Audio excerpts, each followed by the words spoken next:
नमस्ते, मैं चंद्रशेखर आप सभी को मैं अपने चैनल डिलीजेंट एकेडमी में स्वागत करता हूं। हम लोग बिहार एसएससी के लिए एक मैथ का सीरीज स्टार्ट किए थे, जिसमें हम लोग प्रत्येक दिन बिहार एसएससी में आए हुए मैथ का प्रीवियस ईयर क्वेश्चन और उस पर आधारित मैथ का क्वेश्चन कर रहे हैं। चलिए आज उस सीरीज में हम लोग आगे की तरफ चलते हैं। इससे पहले अगर आप मेरे चैनल पर नए हो तो चैनल को सब्सक्राइब कर लें और बेल आइकन को प्रेस करना बिल्कुल ना भूलें, ताकि आपको सबसे पहले लेटेस्ट नोटिफिकेशन मिलता रहे। चलिए अब हम लोग क्वेश्चन की तरफ चलते हैं।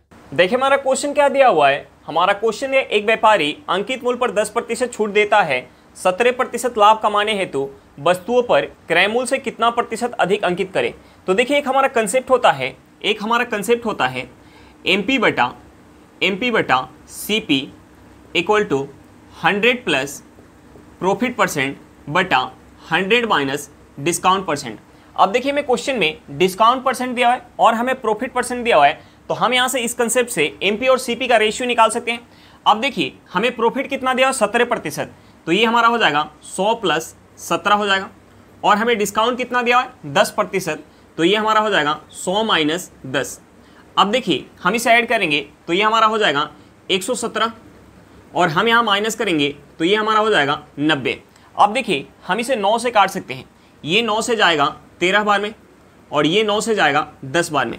देखिए यहाँ से हमारा एमपी बटा सीपी क्या निकल के आ गया, एमपी बटा सीपी निकल के आ गया 13 बटा 10। अब देखिए उस वस्तु का सीपी अगर 10 यूनिट होगा तो एमपी कितना रखना पड़ेगा 13 यूनिट, यानी एमपी को जो है सीपी से कितना ज़्यादा रखना पड़ेगा 3 यूनिट। किससे? सीपी से। गुने हम 100 करेंगे तो यहाँ से हमारा प्रॉफिट परसेंटेज निकल के आ जाएगा, कितना परसेंट ज़्यादा रखना पड़ेगा। अब देखिए एक जीरो से हमारा एक जीरो कट जाएगा, हम यहाँ 3 में अगर 10 से गुना करेंगे तो ये हमारा क्या हो जाएगा 30%, यानी एमपी को सीपी से कितना प्रतिशत ज़्यादा रखना पड़ेगा 30% ज़्यादा रखना पड़ेगा। हमारा आंसर क्या निकल के आ गया 30% निकल के आ गया। चलिए क्वेश्चन समझ में आ गया होगा, नेक्स्ट क्वेश्चन पे चलते हैं। देखिए हमारा क्वेश्चन क्या दिया हुआ है। हमारा क्वेश्चन है, ए एक काम को 4 दिन में पूरा करता है और बी उसे 6 दिन में पूरा करता है। यदि वे दोनों मिलकर काम करें तो उस काम को पूरा करने में कितने दिन लगेंगे। अब देखिए हमें क्वेश्चन में क्या दिया हुआ है, हमें क्वेश्चन में दिया हुआ है कि ए किसी काम को 4 दिन में पूरा करता है, 4 दिन में पूरा करता है, और बी उसी काम को 6 दिन में पूरा करता है, बी उसी काम को 6 दिन में पूरा करता है। तो हमसे पूछ रहा है कि दोनों मिलके, यानी ए प्लस बी दोनों मिलके अगर उस काम को करेंगे तो कितना समय लगेगा। हमें क्या निकालना है, हमें निकालना है कि अगर दोनों मिलके, यानी ए प्लस बी अगर दोनों मिलके करेंगे तो उस काम को पूरा करने में कितना समय लगेगा। तो देखिए ए जो है उस काम को 4 दिन में कर रहा है और बी जो है उस काम को 6 दिन में कर रहा है, तो 4 गुने 6 करेंगे और बट्टे में हम लिखेंगे 4 प्लस 6। अब देखिए यहाँ से सॉल्व करेंगे तो यहाँ से जो हमारा निकल के आएगा वो समय निकल के आएगा कि दोनों मिलकर उस काम को करेंगे तो कितना समय लगेगा। तो देखिए हम यहाँ गुना करेंगे तो ये हमारा हो जाएगा 24 और हम इसे ऐड करेंगे तो ये हमारा हो जाएगा 10। अब देखिए अगर हम इसे पॉइंट में चेंज कर ले तो ये हमारा हो जाएगा 2.4 दिन। हमारा आंसर क्या निकल के आ गया कि दोनों मिलके अगर उस काम को करेंगे तो कितना समय लग जाएगा 2.4 दिन लग जाएगा। चलिए क्वेश्चन समझ में आ गया होगा, नेक्स्ट क्वेश्चन पे चलते हैं। देखिए हमारा क्वेश्चन क्या दिया हुआ है। हमारा क्वेश्चन है, एक नगर की जनसंख्या 15,000 है। यदि उसमें पुरुषों की संख्या में 8% तथा स्त्रियों की संख्या में 10% वृद्धि हो जाए तो जनसंख्या बढ़कर 16,300 हो जाएगी। तदनुसार नगर में स्त्रियों की संख्या ज्ञात करें। हमें क्या निकालना है, नगर में स्त्रियों की संख्या निकालना है। अब देखिए हमें क्वेश्चन में नगर की जनसंख्या कितना दिया हुआ है, नगर की जनसंख्या हमें दिया हुआ है 15,000। नगर की जनसंख्या कितना दिया हुआ है 15,000, और हमें क्वेश्चन में क्या दिया है कि पुरुषों की संख्या में 8% का वृद्धि हो रहा है, पुरुषों की संख्या में 8% का वृद्धि हो रहा है। और हमें क्वेश्चन में क्या दिया है कि स्त्रियों की संख्या में 10% का वृद्धि हो रहा है। पुरुषों की संख्या में 8% का वृद्धि हो रहा है और स्त्रियों की संख्या में 10% का वृद्धि हो रहा है। तो देखिए इस 10% को हम क्या लिख सकते हैं, हम इसे लिख सकते हैं 8% प्लस का 2% लिख सकते हैं। अब देखिए अगर हम ये मान ले कि स्त्री की संख्या में भी अगर 8% का वृद्धि होता और पुरुष की संख्या में भी 8% का वृद्धि होता तो जनसंख्या जो है ओवरऑल 8% से बढ़ जाती। तो देखिए 15,000 का अगर हम 8% निकालेंगे, 15,000 का अगर हम 8% निकालेंगे तो ये कितना हो जाएगा, ये हो जाएगा 1200। यानी अगर दोनों में अगर 8% का वृद्धि होता तो नगर की जनसंख्या जो है ओवरऑल 1200 से बढ़ जाती। जबकि हमें क्वेश्चन में क्या दिया है कि नगर की जनसंख्या 15,000 थी और बढ़ने के बाद 16,300 हो जा रही है, यानी नगर की जनसंख्या में कितने का वृद्धि हो रहा है। हम यहाँ 16,300 में से अगर 15,000 माइनस करेंगे तो ये हमारा हो जाएगा 1,300, यानी नगर की जनसंख्या जो है 1,300 से बढ़ रही है। अब देखिए अगर हम ये मान के चल रहे हैं कि स्त्री का संख्या भी अगर 8% से बढ़ रहा है तो यहाँ जो है ओवरऑल जनसंख्या जो है वो 1,200 से बढ़ रही है, जबकि हमें क्वेश्चन में दिया कि ओवरऑल जनसंख्या जो है 1,300 से बढ़ रही है। यानी यहाँ जो है अगर हम स्त्री का 2% कम ले रहे हैं तो संख्या जो है वो कितना कम से बढ़ रही है, 100 से। यानी यहाँ से हमें पता चल गया कि स्त्री का 2% किसके बराबर है, 100 के बराबर है। तो हमसे पूछ क्या रहा है स्त्रियों की संख्या, यानी हम यहाँ से निकाल सकते हैं कि स्त्री का 100% किसके बराबर हो जाएगा, स्त्री का 100% किसके बराबर हो जाएगा, 5,000 के बराबर। यानी यहाँ से हमारा क्या निकल के आ गया कि नगर में स्त्रियों की संख्या कितनी होगी, 5,000 होगी। हमारा आंसर क्या निकल के आ गया, 5,000 निकल के आ गया। चलिए क्वेश्चन समझ में आ गया होगा, नेक्स्ट क्वेश्चन पे चलते हैं। देखिए हमारा क्वेश्चन क्या दिया हुआ है, हमारा क्वेश्चन है एक वर्ष में 5,000 रुपया बढ़कर 5,700 रुपया हो जाते हैं, तदनुसार 5 वर्षों बाद उसी साधारण ब्याज की दर पर 7,000 रुपया बढ़कर कितने हो जाएंगे।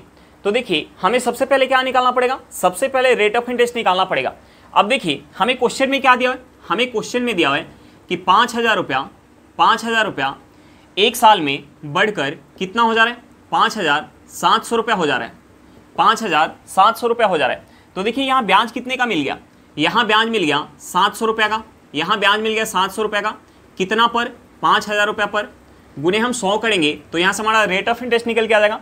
अब देखिए हम इस 2 जीरो से 2 जीरो को काट सकते हैं, हम इसे 50 से अगर 700 को काटेंगे तो ये कितने बार में जाएगा, ये चला जाएगा 14 बार में। यानी यहाँ से हमारा रेट ऑफ इंटरेस्ट क्या निकल के आ गया, 14% निकल के आ गया। अब देखिए हमसे पूछ क्या रहा है, हमसे पूछ रहा है कि 5 वर्षों बाद उसी साधारण ब्याज की दर पर 7,000 रुपया बढ़कर कितना हो जाएगा। तो देखिए प्रिंसिपल कितना दिया हुआ है, प्रिंसिपल दिया हुआ है, प्रिंसिपल कितना दिया हुआ, 7,000 रुपया, प्रिंसिपल कितना दिया हुआ, 7,000 रुपया। टाइम कितना दिया हुआ है, टाइम दिया हुआ है 5 वर्ष, टाइम कितना दिया हुआ, 5 वर्ष। और रेट ऑफ इंटरेस्ट हमारा क्या निकल के आ गया, रेट ऑफ इंटरेस्ट निकल के आ गया 14%। और हमसे पूछ क्या रहा है, हमसे पूछ रहा है अमाउंट, हमसे पूछ क्या रहा है अमाउंट। तो देखिए यहाँ ब्याज जो काउंट हो रहा है साधारण ब्याज की दर से ब्याज काउंट हो रहा है। तो साधारण ब्याज में हमें प्रत्येक साल ब्याज क्या मिलता है, बराबर मिलता है। यानी पहले साल अगर हमें प्रिंसिपल का 14% ब्याज मिलेगा तो दूसरे साल भी हमें प्रिंसिपल का 14% ही ब्याज मिलेगा। तो देखिए 5 वर्ष में 14% के दर से टोटल जो है एसआई कितना मिल जाएगा, टोटल एसआई मिल जाएगा 14 में अगर हम 5 से गुना करेंगे तो ये हमारा हो जाएगा 70%। यानी टोटल एसआई कितना मिल जाएगा, 70%। अब देखिए प्रिंसिपल अपने आप में क्या होता है 100% और ब्याज के रूप में कितना मिल रहा है 70%। तो अमाउंट कितना हो जाएगा, अमाउंट हो जाएगा 170%। तो देखिए इस प्रिंसिपल का यानी 7,000 रुपये का, 7,000 रुपये का अगर हम 170% निकालेंगे, 170% निकालेंगे तो हमारा क्या निकल के आ जाएगा, अमाउंट निकल के आ जाएगा। अब देखिए हम इसे 1 जीरो से 1 जीरो को काट सकते हैं, हम इसे 1 जीरो से 1 जीरो को काट सकते हैं। अब देखिए हम यहाँ गुना करेंगे तो देखिए 17 में अगर 7 से गुना करेंगे तो ये हमारा क्या हो जाएगा 119 और 2 जीरो हमारा आ जाएगा। यानी यहाँ से हमारा अमाउंट क्या निकल के आ गया, यहाँ से हमारा अमाउंट निकल के आ गया 11,900 रुपया। यानी 7,000 रुपया बढ़कर कितना हो जाएगा, 11,900 रुपया हो जाएगा। हमारा आंसर क्या निकल के आ गया, 11,900 रुपया। चलिए क्वेश्चन समझ में आ गया होगा, नेक्स्ट क्वेश्चन पे चलते हैं।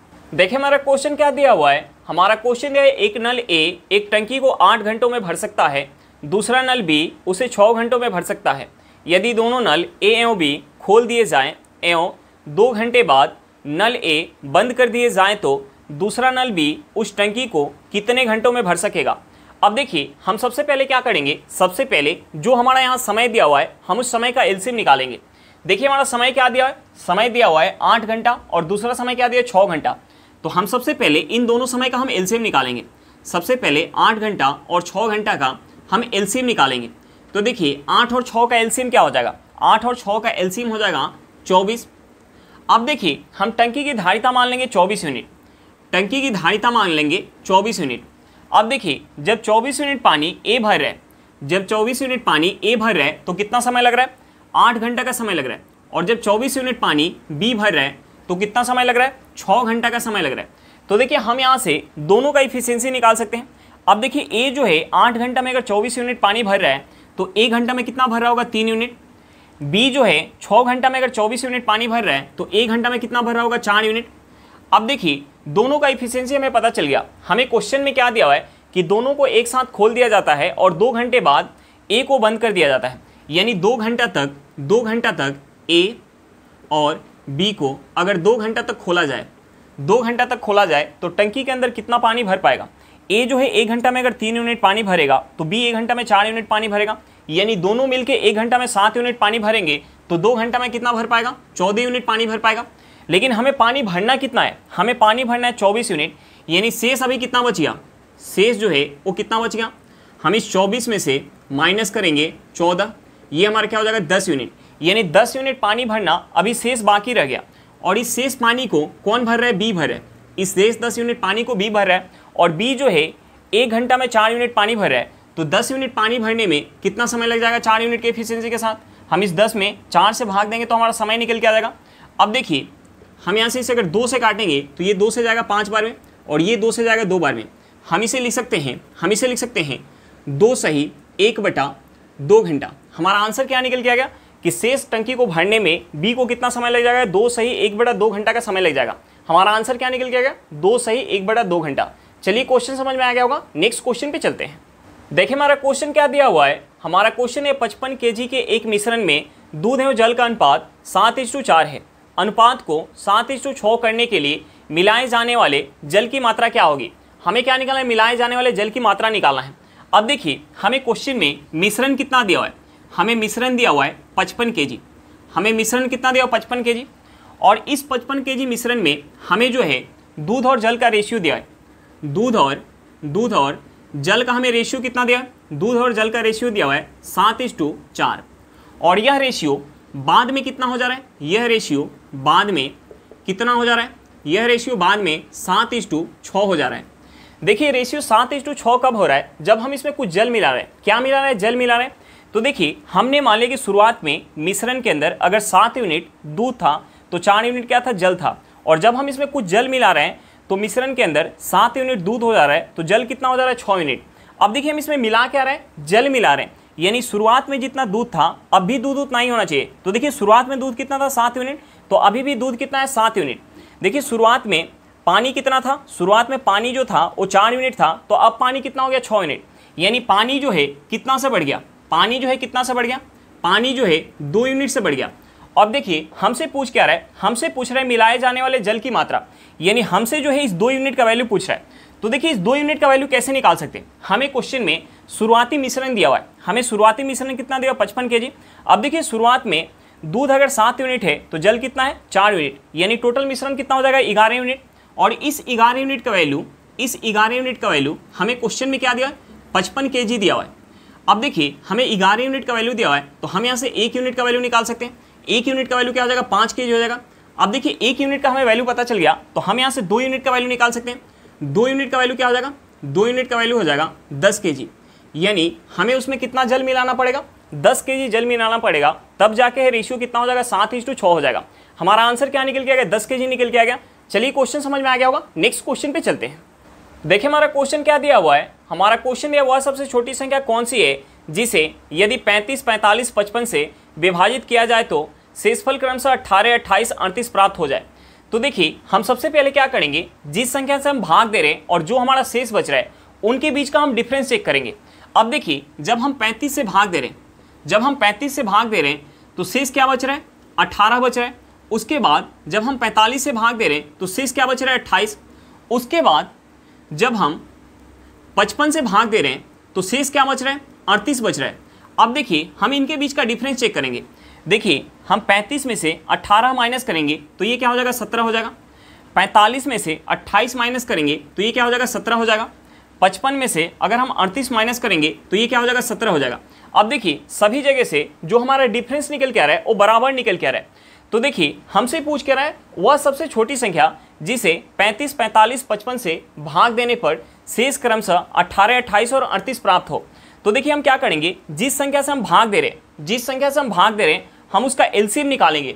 जो हमारा एलसीएम निकल के आएगा उस एलसीएम में से इस सेम डिफरेंस को हम माइनस करेंगे और वहां से जो हमें संख्या प्राप्त होगा वह सबसे छोटी संख्या प्राप्त होगा जिसे 35, 45, 55 से अगर हम भाग देंगे तो शेष के रूप में क्रमशः 18, 28 और 38 प्राप्त होगा।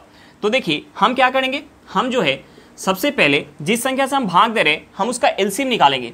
हम भाग दे रहे हैं 35, 45 और 55 से, तो हम एलसीएम निकालेंगे 35, 45 और 55 का हम एलसीएम निकालेंगे।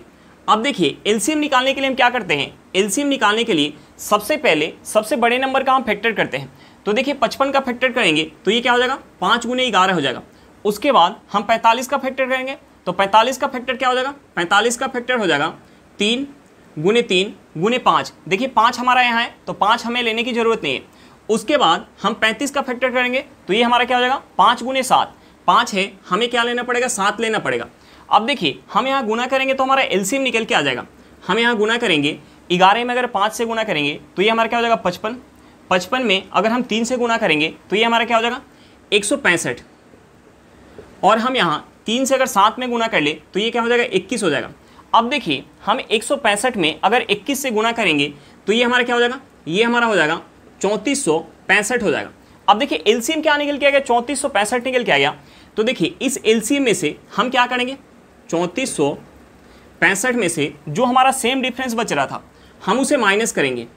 हम उसे माइनस करेंगे तो देखिए 3465 में से अगर हम 17 माइनस करेंगे तो ये हमारा क्या हो जाएगा, ये हमारा हो जाएगा 3448। अब देखिए 3448 क्या होगा, वह सबसे छोटी संख्या होगा जिसे 35, 45 और 55 से अगर हम भाग देंगे तो शेष क्रमशः 18, 28 और 38 प्राप्त होगा। हमारा आंसर क्या निकल के आएगा, 3448। चलिए क्वेश्चन समझ में आ गया होगा, नेक्स्ट क्वेश्चन पे चलते हैं। देखिए हमारा क्वेश्चन क्या दिया हुआ है, हमारा क्वेश्चन में वह सबसे छोटी संख्या कौन सी है जिससे यदि 675 को गुना किया जाए तो गुणनफल एक पूर्ण घन प्राप्त हो जाए। तो देखिए हम सबसे पहले क्या करेंगे, सबसे पहले 675 का हम फैक्टर करेंगे। सबसे पहले हम क्या करेंगे, 675 का हम फैक्टर करेंगे। तो देखिए 675 का फैक्टर क्या हो जाएगा, 3 गुने 3 गुने 3, ये हमारा क्या हो जाएगा 27 हो जाएगा। 27 में अगर हम 5 से गुना करेंगे तो ये क्या हो जाएगा 135। 135 में अगर हम 5 से गुना करेंगे तो ये हमारा क्या हो जाएगा 675। अब देखिए हमसे पूछ रहा है कि 675 को किस छोटी संख्या से गुना किया जाए ताकि गुणनफल जो है एक पूर्ण घन हो। तो देखिए पूर्ण घन होने के लिए 3-3 के पेयर में होना चाहिए। पूर्ण घन होने के लिए 3-3 के पेयर में होना चाहिए। तो देखिए यहाँ 3 जो है 3 के पेयर में है, लेकिन 5 जो है 3 के पेयर में नहीं है। 5 जो है 3 के पेयर में नहीं है। तो देखिए अगर हम इसमें 5 से गुना कर ले तो जो हमारा गुणनफल प्राप्त होगा वो गुणनफल क्या होगा, एक पूर्ण घन होगा। यानी वह सबसे छोटी संख्या क्या होगी, 5 होगी। यानी सही आंसर क्या हो जाएगा, ऑप्शन सी हो जाएगा। सही आंसर क्या हो जाएगा, ऑप्शन सी हो जाएगा। चलिए क्वेश्चन समझ में आ गया होगा, नेक्स्ट क्वेश्चन पे चलते हैं। देखिए हमारा क्वेश्चन क्या दिया हुआ है, हमारा क्वेश्चन में 2 अर्धगोलाकार बर्तनों की धारिता 6.4 लीटर तथा 21.6 लीटर है। तदनुसार उनकी आंतरिक त्रिज्याओं का अनुपात कितना है। हमें क्या निकालना, आंतरिक त्रिज्याओं का अनुपात निकालना है। तो देखिए अर्धगोलाकार का आयतन का फॉर्मूला क्या होता है, अर्धगोलाकार के आयतन का फॉर्मूला होता है 2/3 पाई आर क्यूब। अब देखिए हमें 2 अर्धगोलाकार बर्तन का अगर हमें रेडियस दिया हो तो हम आयतन का रेशियो कैसे निकाल सकते हैं, हम आयतन का रेशियो कैसे निकाल सकते हैं। देखिए हमने मान लिया कि पहले बर्तन का रेडियस जो है वो R1 है और दूसरे बर्तन का रेडियस जो है वो R2 है। तो आयतन का रेशियो हो जाएगा 2/3 पाई R1 का cube is to 2/3 pi R2 का क्यूब। अब देखिए यहाँ से 2/3 से 2/3 काट सकते हैं, पाई से पाई काट सकते हैं। यहाँ से हमारा आयतन का रेशियो क्या हो जाएगा, आयतन का रेशियो हो जाएगा R1 का क्यूब इज टू R2 का क्यूब। अब देखिए हमें जो है आयतन का रेशियो पता चल गया तो हम यहाँ से रेडियस का रेशियो निकाल सकते हैं। हम यहाँ से रेडियस का रेशियो निकाल सकते हैं। अब देखिए रेडियस का रेशियो निकालने के लिए हमें क्या करना पड़ेगा, इसका जो है क्यूब रूट करना पड़ेगा। हमें जो है रेडियस का रेशियो निकालने के लिए इसका हमें क्या करना पड़ेगा, क्यूब रूट करना पड़ेगा। यानी R1 का क्यूब इज टू R2 का क्यूब का हमें क्या करना पड़ेगा, क्यूब रूट करना पड़ेगा। तो देखिए अगर हम इसका क्यूब रूट करेंगे तो यहाँ से हमारा रेडियस का रेशियो क्या निकल के आएगा, रेडियस का रेशियो निकल के आएगा R1 इज टू R2। अब देखिए हमें क्वेश्चन में क्या दिया हुआ है, हमें क्वेश्चन में दोनों बर्तन का हमें धारिता दिया है, यानी दोनों बर्तन का हमें आयतन दिया है। तो हम यहाँ से आयतन का रेशियो निकाल सकते हैं। देखिए यहाँ से अगर हम आयतन का रेशियो निकालेंगे, तो देखिए पहले बर्तन का आयतन क्या है 6.4 लीटर। तो दूसरे बर्तन का आयतन क्या है, दूसरे बर्तन का आयतन है 21.6 लीटर। अब देखिए हम यहाँ से अगर रेशियो निकालेंगे तो यहाँ से हमारा रेशियो हो जाएगा 64:216। अब देखिए हमसे पूछ क्या रहा है, हमसे पूछ रहा है आंतरिक त्रिज्याओं का अनुपात पूछ रहा है, यानी रेडियस का रेशियो पूछ रहा है। तो देखिए रेडियस का रेशियो निकालने के लिए हमें क्या करना पड़ेगा, इसका जो है क्यूब रूट करना पड़ेगा। तो देखिए अगर हम इसका क्यूब रूट करेंगे तो 64 का क्यूब रूट क्या होगा 4 होगा, और 216 का क्यूब रूट क्या होगा 216 का क्यूब रूट होगा 6। अब देखिए अगर हम इसे 2 से काटेंगे तो ये 2 से जाएगा 2 बार में और ये 2 से जाएगा 3 बार में। यहाँ से हमारा रेडियस का रेशियो क्या निकल के आ गया 2:3 निकल के आ गया। यहाँ से हमारा रेडियस का रेशियो क्या निकल के आ गया 2:3 निकल के आ गया। चलिए क्वेश्चन समझ में आ गया होगा, नेक्स्ट क्वेश्चन पे चलते हैं। देखिए हमारा क्वेश्चन क्या दिया हुआ है, हमारा क्वेश्चन दिया यदि किसी संख्या में 21 जोड़ा जाए तो वह अपनी तिगुनी संख्या से 7 कम हो जाती है, तदनुसार वह संख्या कितनी है। हमें क्या निकालना, संख्या निकालना है। तो देखिए हमने मान लिया कि जो हमारी संख्या है वो 1 से, हमने मान लिया कि जो हमारी संख्या है वो 1 से। तो देखिए हमें क्वेश्चन में क्या बोला है कि अगर संख्या में अगर हम 21 ऐड कर दें, 21 ऐड कर दें तो जो हमें संख्या प्राप्त हो रही है वह संख्या के 3 गुनी से 7 कम प्राप्त हो रही है। यानी संख्या का 3 गुनी क्या हो जाएगा 3x हो जाएगा, इससे 7 कम प्राप्त हो रही है, यानी ये दोनों आपस में बराबर होगा। अब देखिए हम इस इक्वेशन से x का वैल्यू निकाल सकते हैं। देखिए यहाँ से अगर हम इस x को उस साइड लेके जाएं तो हमारा प्लस में तो माइनस में हो जाएगा, यानी 3x में से अगर हम x माइनस करेंगे तो ये हमारा क्या हो जाएगा 2x हो जाएगा, और इस 7 को अगर हम इस साइड लेके आए तो हमारा माइनस में तो प्लस में हो जाएगा, यानी 21 में अगर हम 7 ऐड करेंगे तो ये हमारा क्या हो जाएगा 28 हो जाएगा। अब देखिए 2x क्या निकल के आएगा 28 निकल के आ गया, तो यहाँ से हमारा x क्या हो जाएगा, x हमारा हो जाएगा 14। अब देखिए x हमने क्या मान के रखा था संख्या, और हमसे पूछ क्या रहा था संख्या पूछ रहा था, और x का वैल्यू क्या निकल के आ गया 14 निकल के आ गया, यानी संख्या हमारी क्या होगी 14 होगी। आंसर क्या निकल के आ गया 14 निकल के आ गया। चलिए क्वेश्चन समझ में आ गया होगा। आज के लिए इतना ही, फिर मिलते हैं नेक्स्ट क्लास में। अगर क्लास अच्छा लगे तो क्लास को लाइक करिएगा, अगर आप मेरे चैनल पर नए हो तो चैनल को सब्सक्राइब करिएगा, और क्लास को अपने दोस्तों के साथ शेयर करना बिल्कुल मत भूलिएगा। चलिए बाय बाय।